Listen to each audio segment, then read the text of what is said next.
Hello friends, welcome to my YouTube channel DP Educare. दोस्तों, आज हम लोग पढ़ने वाले हैं करंट अफेयर्स और इन करंट अफेयर्स की सीरीज के अंतर्गत आपको हम बहुत ही इम्पोर्टेंट करंट अफेयर्स पढ़ाते हैं जो कि विभिन्न परीक्षाओं जैसे कि समीक्षा अधिकारी है, सहायक समीक्षा अधिकारी, पीसीएस, अभी हाई कोर्ट आरओ आया हुआ है, एपीएस की परीक्षा है। तो इन सभी परीक्षाओं के लिए बहुत ज़्यादा इम्पोर्टेंट ये करंट अफेयर्स है। 21 अक्टूबर को लोअर का मेंस होने वाला है। तो ये करंट अफेयर्स ऐसा है जो बहुत ही एकदम सारी मैगजीन से, सारी जगहों से छांट करके लाते हैं अपने नोट से, और जहाँ से प्रश्न अक्सर पूछा ही पूछा जाएगा। तो आज हम लोग पढ़ेंगे यहाँ पर स्मार्ट सिटीज़ अवार्ड, भारत के लिए प्रोजेक्ट 02, एनीमिया मुक्त भारत सूचकांक, एशिया का सबसे लंबा high speed track, deep ocean mission यानी कि गहरा सागर मिशन, और कुछ महत्वपूर्ण चीज़ें यहाँ पर इतने हम लोग टॉपिक कवर करेंगे। ये महत्वपूर्ण पॉइंट लिखे हुए हैं जहाँ से सीधे सीधे प्रश्न पूछे जाते हैं। तो समीक्षा अधिकारी की जो परीक्षा आपकी 5 दिसंबर को होने वाली है उसको फोकस करते हुए हम लोग करंट अफेयर्स पढ़ने का प्रयास करते हैं, और ये कई सारी आपको सीरीज मिल भी चुकी हैं, ऐसी समय समय पर और भी मिलती रहेंगी। ठीक है, तो चलिए फिर शुरुआत करते हैं। और इससे पहले कि जो हमारे नोट्स हैं वो बनकर तैयार हो गए सभी, आपको पता ही होगा टेस्ट सीरीज भी चल रही है, पीसीएस की भी, आरओ की भी, तो आप लोग ज्वाइन कर सकते हैं। उसके लिए आपको एक नंबर हमारे ऑफिस का है 6393350769, 6393350769। आप लोग नोट्स के लिए या फिर टेस्ट सीरीज के लिए इस नंबर पर संपर्क कर सकते हैं। सुबह 10 बजे से लेकर शाम को 6 बजे तक कॉल करके या फिर व्हाट्सएप के माध्यम से नोट्स लिख करके, सीरीज लिख करके व्हाट्सएप कर दीजिए, तो आपको ग्रुप में जुड़ने की पूरी प्रक्रिया बताई जाएगी कि कैसे आप हमारे ग्रुप में जुड़ सकते हैं, कैसे आपको नोट्स मिलेंगे, सारे पीडीएफ जिसमें पूरा सामान्य अध्ययन होगा, Hindi, current affairs, UP special, जनगणना, बजट, इकोनॉमिक सर्वे, करंट के डेटा, ये सारी चीज़ें आपको उपलब्ध कराई जाएंगी। क्लियर? चलिए तो फिर शुरुआत करते हैं। पहला है स्मार्ट सिटीज़ अवार्ड। तो ये केंद्रीय आवास एवं शहरी मंत्रालय के द्वारा 25 जून 2021 को इन अवार्ड की, इन पुरस्कारों की घोषणा की गई है। किसके द्वारा? तो भारत सरकार का केंद्रीय आवास एवं शहरी मंत्रालय है, तो उसके द्वारा 25 जून 2021 को इन पुरस्कारों की अवार्ड की घोषणा की गई है। और इसमें शहरी वर्ग में जो प्रथम पुरस्कार मिला है वो है आपका इंदौर और सूरत। इनको एक साथ संयुक्त रूप से विजेता घोषित किया गया है, शहरी वर्ग में इंदौर और सूरत को। ठीक है, इसके बाद राज्यों की श्रेणी में सबसे जो शीर्ष पुरस्कार, प्रथम पुरस्कार मिला है वो है उत्तर प्रदेश, अपना ही प्रदेश है। मध्य प्रदेश दूसरे स्थान पर है और तमिलनाडु आपका है तीसरे स्थान पर। तो तुमने 3 राज्य यहाँ पर लिखे हैं, फर्स्ट, सेकंड और थर्ड। यानी राज्यों की श्रेणी में देखा जाए तो फिर यूपी, एमपी और तमिलनाडु, और शहरी वर्ग में, शहरों में देखा जाए तो इंदौर और सूरत प्रथम स्थान पर रखे गए हैं संयुक्त रूप से। सबसे स्मार्ट केंद्र शासित प्रदेश कौन सा है? चंडीगढ़ है आपका। ठीक है, चंडीगढ़ सबसे स्मार्ट केंद्र शासित प्रदेश बन गया है।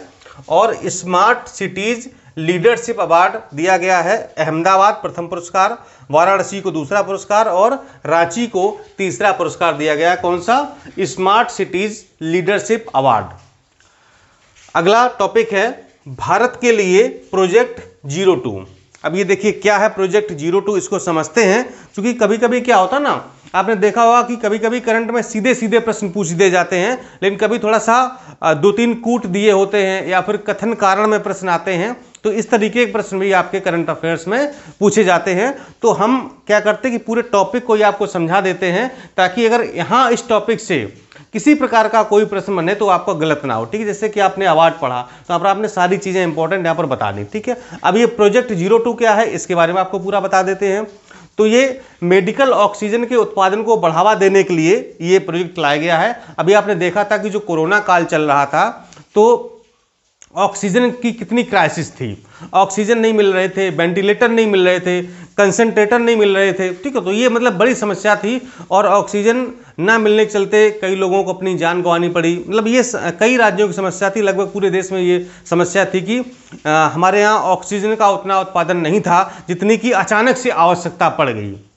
तो अचानक से इतनी ऑक्सीजन कहाँ से लाई जाए? तो अब सरकार ने इन्हीं चीज़ों को दूर करने के लिए, ताकि ऑक्सीजन की डिमांड है इन्हीं कोरोना महामारी की वजह से या अन्य वजहों से जो ऑक्सीजन की डिमांड बढ़ गई है, इस डिमांड को कैसे पूरा किया जाए, तो मेडिकल ऑक्सीजन के उत्पादन को बढ़ाने के लिए, जिससे कि मांग में संभावित वृद्धि को पूरा किया जा सके। ठीक है, तो मतलब जो ऑक्सीजन डिमांड है उसकी हम उत्पादन बढ़ा देंगे, प्रोडक्शन बढ़ा देंगे, तो अगर भविष्य में मांग में वृद्धि होती है कि ज़्यादा ऑक्सीजन चाहिए किसी हॉस्पिटल को या किसी को भी, तो उसको उपलब्ध कराई जा सके समय रहते। इसमें क्या होगा, इस परियोजना के तहत एक national consortium of oxygen zeolites छोटे ऑक्सीजन संयंत्रों की स्थापना की जाएगी। नेशनल कंसोर्टियम ऑफ ऑक्सीजन के तहत छोटे ऑक्सीजन संयंत्रों की स्थापना की जाएगी। कंप्रेसर्स का निर्माण किया जाएगा, ऑक्सीजन प्लांट लगाए जाएंगे, कंसंट्रेटर व वेंटिलेटर आदि की आपूर्ति को सुनिश्चित करना है, ताकि लोगों को समय से ऑक्सीजन सिलेंडर मिल सकें, कंसंट्रेटर मिल सकें, वेंटिलेटर मिल सकें, और जो भी कंप्रेसर वगैरह जो भी इक्विपमेंट हैं, जहां पर स्वास्थ्य में कोई दिक्कत आती है, आदमी बीमार हो जाता है, तो जिन जिन चीज़ों की आवश्यकता होती है उन सभी को पूरा करने के लिए ये हमारा प्रोजेक्ट 02 चलाया गया है। बेसिकली जो हमारे देश में ऑक्सीजन की कमी है, मेडिकल ऑक्सीजन की, चिकित्सा ऑक्सीजन की, उस कमी को पूरा करने के लिए ये प्रोजेक्ट 2 लाया गया है। ठीक है, तो मुझे लगता है कि अब आपको पूरा क्लियर हो गया होगा कि प्रोजेक्ट 2 किससे रिलेटेड है। ठीक है, चलिए आगे बढ़ते हैं। एनीमिया मुक्त भारत सूचकांक 2020-21। तो ये अभी जो एनीमिया मुक्त सूचकांक लाया गया तो इसमें प्रथम स्थान पर आपका एमपी है, मध्य प्रदेश, दूसरे स्थान पर उड़ीसा है और तीसरे स्थान पर आपका हिमाचल प्रदेश है। 3 जून 2021 को ये जारी किया गया है एनीमिया मुक्त भारत सूचकांक। तो उसमें मध्य प्रदेश पहले स्थान पर, उड़ीसा दूसरे स्थान पर और हिमाचल प्रदेश आपका तीसरे स्थान पर रखा गया है। अगला है एशिया का सबसे लंबा हाई स्पीड ट्रैक। अब देखिए समझते हैं कि हाई स्पीड ट्रैक क्या होता है और ये एशिया का सबसे लंबा हाई स्पीड ट्रैक कहां पर बनाया गया है। तो ये 29 जून 2021 को इंदौर के पीथमपुर में एक जगह है, वहां पर वर्चुअल उद्घाटन इसका किया गया है। किसने? केंद्रीय मंत्री श्री प्रकाश जावड़ेकर द्वारा इस का उद्घाटन किया गया है। अगर आप लोग को पता है तो बताइए कि प्रकाश जावड़ेकर जी किस विभाग के मंत्री हैं, इनके अंतर्गत कौन सा मंत्रालय आता है, तो अगर आपको पता हो तो बताइएगा। तो इसका इंदौर के पीथमपुर में वर्चुअल उद्घाटन किया गया है हाई स्पीड ट्रैक का। देखते क्या है ये। इस ट्रैक का प्रयोग ऑटोमोबाइल कंपनियां हाई एंड कारों व अन्य श्रेणी के वाहनों की अधिकतम गति मापने में करेंगे। यानी जो हाई स्पीड कारें हैं, जो मतलब बहुत तेज चलती, 100, 150, 200 किलोमीटर प्रति घंटा की रफ्तार चलती है, तो उनकी स्पीड को कैसे मापा जाए, या जो अन्य वाहन है या अन्य चीज़ों की अगर स्पीड मापनी है तो वो कहाँ पर मापेंगे। तो इसके लिए ये हाई स्पीड ट्रैक बनाया गया है। कहाँ पर? इंदौर में। इसमें क्या है, ये है एशिया का सबसे लंबा हाई स्पीड ट्रैक। ध्यान रखिएगा, एशिया का सबसे लंबा हाई स्पीड ट्रैक है और विश्व में ये 5वां सबसे बड़ा ट्रैक है। एशिया का सबसे लंबा है लेकिन विश्व में इसका सबसे बड़े में 5वें स्थान पर ये ट्रैक आता है। इसकी लंबाई 11 किलोमीटर लंबा है, लगभग 16 मीटर चौड़ा है। ये अंडाकार आकार का बना हुआ है। कितने में? लगभग 2960 एकड़ जमीन पर यह विकसित किया गया है। 2960 एकड़ जमीन पर यह अंडाकार आकार में 16 मीटर चौड़ा 11.3 किलोमीटर लंबा ये पूरा हाई स्पीड ट्रैक बनाया गया है, जिससे कि वाहनों की जो हाई स्पीड वाहन है, जिनकी स्पीड ज़्यादा होती है, तो उनकी स्पीड को मापा जा सके। तो ऑटोमोबाइल जो कंपनियां हैं वो कंपनियां इस ट्रैक का इस्तेमाल करेंगी। आगे बढ़ते हैं। डीप ओशन मिशन, हिंदी में कहेंगे गहरा सागर मिशन। क्या है ये समझ लेते हैं। तो भारत सरकार के पृथ्वी विज्ञान मंत्रालय द्वारा संचालित इस मिशन के अंतर्गत गहरे सागर का सर्वेक्षण व खोज की जाएगी।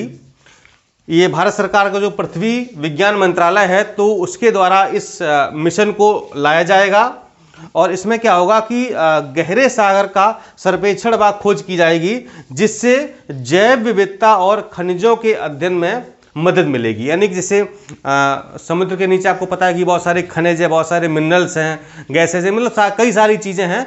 तो इनका क्या होगा, जब यहाँ पर डीप सागर मिशन जब गहरे समुद्र में वैज्ञानिक जाएंगे तो वो उस चीज़ की खोज करेंगे कि कहाँ पर जो है समुद्र की गहराई में कितनी गहराई पर कौन सी चीज़ें हैं, वहाँ पर कैसी बायोडाइवर्सिटी है और किस तरह का वहाँ पर वातावरण है। ठीक है, इसमें क्या है, इसमें यानी कि इस मिशन के तहत समुद्र में 6000 मीटर की गहराई तक, 6000 मतलब समझ रहे हैं, 6 किलोमीटर, 6000 मीटर की गहराई तक 3 लोगों को ले जाने के लिए एक वैज्ञानिक सेंसर और उपकरणों के साथ एक मानवयुक्त पनडुब्बी विकसित की जाएगी, मानवयुक्त पनडुब्बी विकसित की जाएगी तथा महासागर से ऊर्जा और पेयजल पर कार्य किया जाएगा।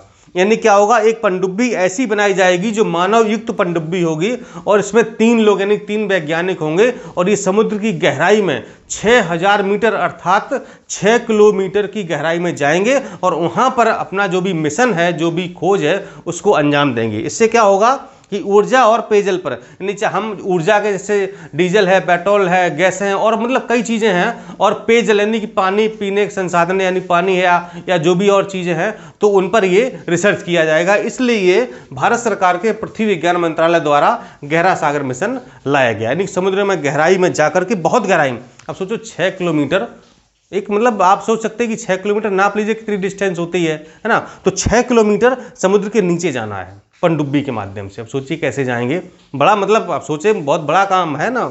तो खैर, और इस पूरे मिशन का जो मुख्य उद्देश्य है वो है भारत सरकार की ब्लू इकोनॉमी पहल का समर्थन करना है। ब्लू इकोनॉमी आप समझ रहे होंगे, ब्लू इकोनॉमी शब्द क्या है, यानी कि जो समुद्र से आर्थिक संसाधन हमको प्राप्त होते हैं, चाहे वो किसी प्रकार से है, समुद्र से अगर हमें कोई आर्थिक लाभ हो रहा है और हमारी इकोनॉमी में अगर समुद्र से, पानी से अगर कोई चीज़ हमारी इकोनॉमी में शामिल हो रही है तो उस इकोनॉमी को ब्लू इकोनॉमी कहा जाता है। ठीक है, चलिए और कुछ हम लोग इंपॉर्टेंट पॉइंट यहाँ पर देख लेते हैं। ये सारे हमने देखिए नोट करके रखे हुए हैं, तो ये एक एक पॉइंट के हैं।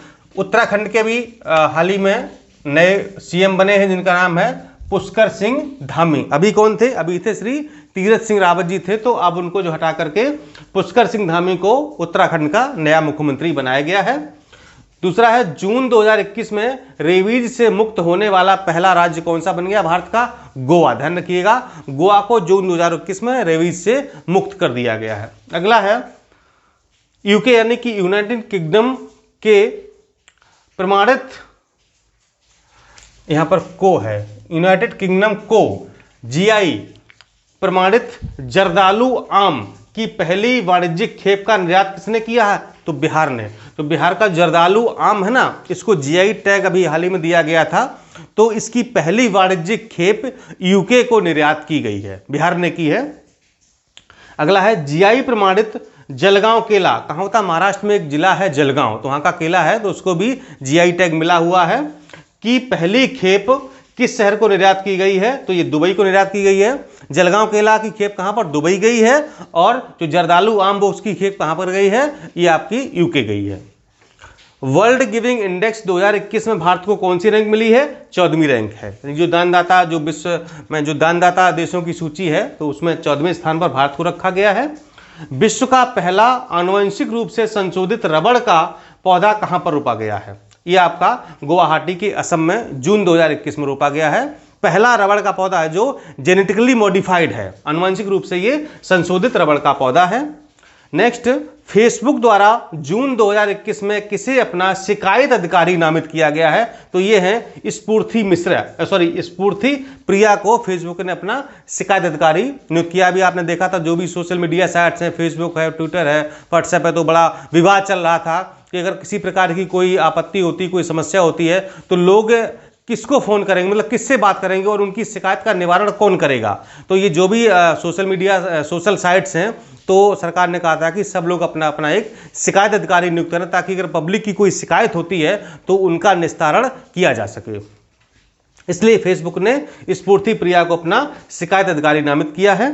किस राज्य ने एक सड़क को कोविसेफ घोषित किया है, ये मध्य प्रदेश ने अपनी एक सड़क को कोविसेफ घोषित किया है, कोविड के प्रति जागरूकता बढ़ाने और टीकाकरण को प्रोत्साहित करने के लिए। नेक्स्ट है युवा शक्ति कोरोना मुक्ति अभियान। युवा शक्ति कोरोना मुक्ति अभियान किस राज्य सरकार ने चलाया है? मध्य प्रदेश सरकार ने चलाया है इसको, युवा शक्ति कोरोना मुक्ति अभियान। रायमोना रिजर्व, ये असम सरकार ने राज्य का 6वां राष्ट्रीय उद्यान इसे नामित किया है। किसको? रायमोना रिजर्व को। कहाँ पर है? असम है, तो इसको 6वां राष्ट्रीय उद्यान घोषित किया गया है। ये असम के कोकराझार जिले में स्थित है। और लास्ट है मगरमच्छ की 3 प्रजातियों वाला देश का पहला राज्य कौन सा बन गया है? उड़ीसा। उड़ीसा में जो है मगरमच्छ की 3 प्रजातियां पाई जाती हैं। ये देश का ऐसा पहला राज्य बन गया है जिस राज्य में मगरमच्छ की 3 प्रजातियां पाई जाती हैं। ठीक है, तो ये था दोस्तों आज का करंट अफेयर्स, बहुत ही इंपॉर्टेंट था और ये परीक्षा में यहाँ से कोई ना कोई प्रश्न जरूर पूछा जाएगा, इसलिए इसको अपनी कॉपी में आप नोट कर लीजिए ताकि एग्जाम के टाइम पर आपको सब कुछ, मैंने तो आपको कई बार बोल चुके हैं कि इसकी आप कॉपी बना लीजिए जो भी हम पढ़ाते हैं, चूंकि हम यहाँ पर जो लिखते हैं इसके अलावा भी कई सारी चीज़ें बोलते हैं, तो उनको आप नोट करते चलें, नोट्स बनाते चलें। परीक्षा के टाइम पर इसकी रिविजन करने में बहुत आपको मजा आएगा और बहुत जल्दी आपको याद हो जाएगा। और जो इंपॉर्टेंट करंट अफेयर्स है वो आपको जो है आपकी एकदम नज़रों से बार बार जब आएगा तो वो आपका गलत भी नहीं होगा, आप भूलेंगे भी नहीं। ठीक है, तो चलिए इसी तरीके से करंट आपको पढ़ाते रहेंगे। बाकी करंट की सीरीज वगैरह है और जीएस आपको चल ही रहा है, पीपीटी के माध्यम से आप लोग पढ़ रहे हैं। तो उम्मीद करता हूं कि आपको वीडियो पसंद आया होगा। और अगर पसंद आया है तो फिर लाइक कर दीजिए, शेयर कर दीजिए और अगर कोई समस्या है तो आप कमेंट भी कर सकते हैं। ठीक है, थैंक यू, धन्यवाद।